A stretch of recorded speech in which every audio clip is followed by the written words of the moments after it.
Hello guys, this video will show you how to insert your favorite music from TikTok into your video by Capcut. First, you need to access to TikTok and choose a video with your favorite music. Then download that video to your phone.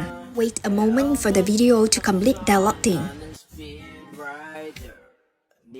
After that, you access to the Capcut, then upload the video you want to add music to. Click here to create your new project. Then choose the video you want. Then click on the music button with its music note icon. And continue clicking on the extract button. Then click on the video you just downloaded from TikTok before. Continue pressing the extract button and add audio. Yeah, so now we get the sounds of the video you just downloaded, so it becomes the sounds for your video.